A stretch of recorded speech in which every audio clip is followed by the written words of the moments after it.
TomoNews presents Extreme Sports. Utah thrill seekers have created the world's scariest hammock. Take a look at the Mothership SpaceNet penthouse, a hammock of sorts, created by the Moab Monkeys, a group of Utah thrill seekers. It took 14,000 feet of cordage to create the pentagon-shaped hammock, which stretches 2,000 square feet and can accommodate around 15 people at a time. The hammock floats 400 feet in the air above the rocky Moab desert floor. This hammock on steroids was created by the world-renowned slackliner Andy Lewis, who goes by the nickname Sketchy Andy. Andy and his thrill-seeking friends reached the hammock by walking along its legs that stretched over 200 feet. The group took turns jumping out of the center of the hammock, plunging to the desert floor. Pretty impressive stuff. French Spider-Man scales Dubai skyscraper with just chalk tape.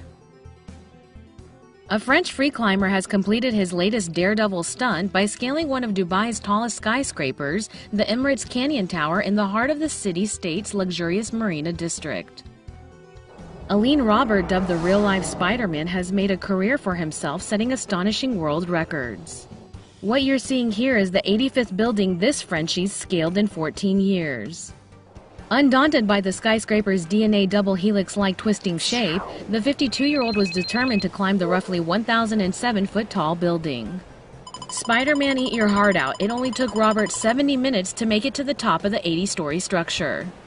And he's likely not done yet. Unimpeded in the past by several falls which have left him with some serious fractures, or even fines and arrests, Robert will probably just keep on climbing. In 2011, he conquered the nearby Burj Khalifa, the world's tallest building, using only a rope and harness. It took Robert just over 6 hours to scale the 2,717-foot-tall Emirati structure. Despite claiming to suffer from vertigo, Robert says his obsession with climbing has left him partially disabled. Robert says he believes that by pushing limits and constantly aiming higher is how we can all develop stronger mindsets. Some of the most noteworthy buildings he's also climbed include Taipei 101, the Eiffel Tower, and the Empire State Building. Man who flew balloon chair over Calgary fined for stunt. Buckled in by a dream and tied to 120 helium balloons, then 26-year-old Daniel Boria dared to ask the age-old question, how high can one man fly? Well, turns out about 14,000 feet in that contraption. On July 5th of 2015, Boria hopped into his green lawn chair and let the rainbow-colored industrial-sized balloons carry him up, up, and away. It looked like something out of a movie, and in this case, it actually was.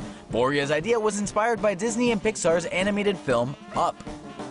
Boria flew so high, he claims to have seen a Boeing 747 pass underneath him.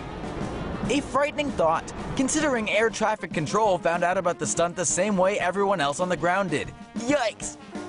Boria originally had plans of parachuting into the Calgary Stampede chuck wagon races, but admits he wasn't strapped into his personal flying machine very securely. So, when the untamable wind started blowing him off course, Boria decided to bail out early, just to be safe. He expected a soft landing, but awaiting him on the ground were the flashing blue and red lights of authorities waiting to arrest him. On March 17th, at his sentencing hearing, a judge called Boria's stunt unconscionably stupid and handed out a $5,000 fine, with an extra $1,500 tacked on for a victim impact fee. He's also been ordered to donate $20,000 to a local veterans food bank. Considering the stunt ran him about $10,000 to execute and was partially a marketing gimmick to promote his cleaning company, it may have actually paid off, and at the very least, left him with the thrill ride of a lifetime. What's next for the balloonatic? Believe it or not, his eyes are staring even higher in the sky, with a mission plan to take his lawn chair to space, roughly 140,000 feet up. Talk about tasting rare air. This guy's nuts. Canadian authorities are on the search for this man, and here's why. This is Whistler Blackcomb, a ski resort in British Columbia, Canada. And this is their peak-to-peak gondola, which connects, well, two peaks. At its highest point, it's 1,430 feet above the ground. When it opened in 2008, this guy, Shane McConkey, a pro skier and base jumper, jumped off it. And in the spirit of McConkey, This video was posted to YouTube on February 11th. This gal and the jumper with the camera on his head got into this gondola, then pried open the doors, which apparently isn't that easy or cheap to fix. As you can see, they were pretty psyched. Then the guy climbed out and jumped.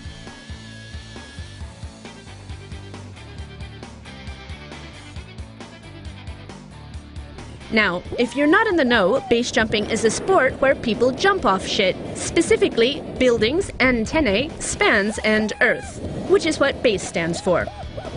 You will note that gondola does not fit into the acronym.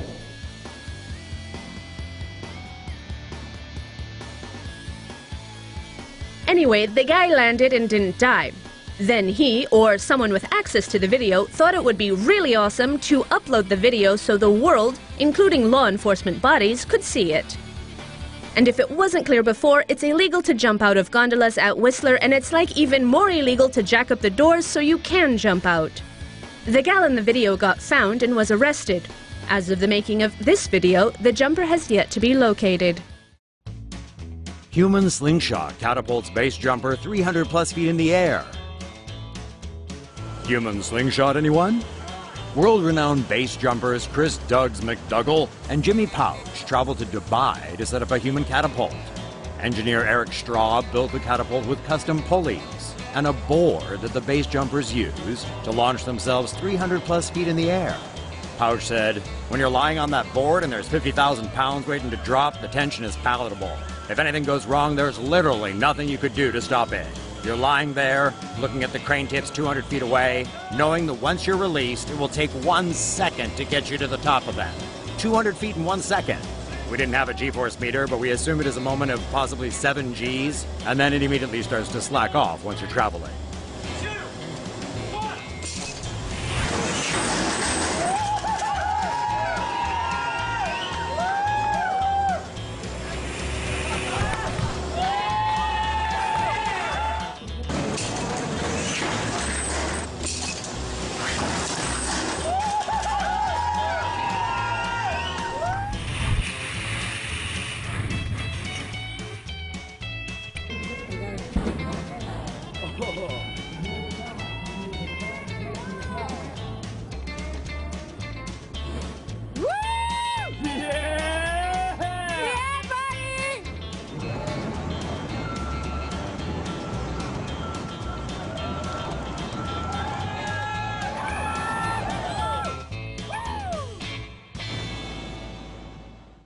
Two men nearly complete the impossible by free-climbing El Capitan's Dawn Wall. El Capitan is a rock formation in California's Yosemite National Park. El Capitan North Face includes an imposing nearly 3,000-foot granite surface known as the Dawn Wall. Two Americans, Kevin Jorgensen and Tommy Caldwell, are currently free-climbing the steep cliff. The Dawn Wall is considered close to impossible to climb because the smooth surface offers few footholds. The two men are climbing the wall without the aid of ropes or pegs and are only using safety ropes to prevent falls. Both climbers' fingers have been injured by the tough surface, causing Jorgensen to fall behind last week. In order to rest, the two men sleep and eat in portalages suspended from the cliff face. Jorgensen caught up to Caldwell on Monday night at the Wino Tower section of El Capitan, and the two are expected to complete their climb by Wednesday or Thursday. If the two men succeed this week, they will be the first to successfully free-climb the Dawn Wall. Niagara Falls adds 4-lane zipline as a latest attraction. Ever wondered what it might be like to soar over Niagara Falls? You won't have to wonder anymore. Wild Play Element Parks has just introduced the Mist Rider, a 4-lane zipline stretching across the Niagara River Gorge. Side by side, by side, by side, riders will hang 220 feet above the water's surface, taking in an adrenaline-pumping rush along 2,200 feet of wire while heading for the falls' observation landing. Racing at speeds of roughly 45 miles per hour above the rushing waterfall, the Mist Rider has the makings of the greatest thrill ride north of the border, sure to rival Toronto's Edgewalk atop the CN Tower. Those Canucks really know how to take your breath away, eh? Crazy 3-kilometer zipline ride descends 200 meters in just a few seconds. Forget hiking. In Slovenia, one tourist took in the breathtaking views using an adrenaline-pumping zipline. Ziplining is an extreme outdoor activity where a participant dangles from a taut steel cable and slides at a high speed from one point to another. This is certainly not for the faint-hearted. The Bovec Zipline is situated in Slovenia's Ucha Canyon, treating tourists to awesome panoramic views of Mount Triglav and the Bovec Basin. It is also one of the longest ziplines in Europe. The Ucha Canyon is relatively untouched and is under the protection of Natura 2000, a group of nature protection areas administered by the European Union. While conventional hiking allows for nice views while walking in the woods, ziplining provides other adrenaline junkies a more exciting way to catch the sights. Base jumpers' parachutes tangle in midair. 2 base jumpers are lucky to be alive after their parachutes became tangled midway through a jump outside Phoenix's Superstition Mountains. Scott Frankson and his buddies were out seeking adventure, but what was supposed to be a day filled with aerial gliding turned into a nightmare. Watch Scott's friend miscalculate his turn and collide on top of him, intertwining their parachute lines together. The impact of the collision sends the pair spiraling around each other, enough times to cut Scott's parachute lines, leaving him with only half an effective chute. Just before hitting the jagged, sharp rocks, the pair lucks out and manages to break free from each other over a boulder field some 200 feet beneath them. Scott's friend somehow breaks free with his parachute still intact, untangling his lines just before landing. Scott, however, only having half a chute, spirals uncontrollably before crashing into a massive boulder. Luckily, his parachute lines hook on top of a boulder, preventing him from hitting the ground. Both jumpers must have had the big man upstairs watching over them. The pair walked away with just minor injuries, nothing short of a godly miracle.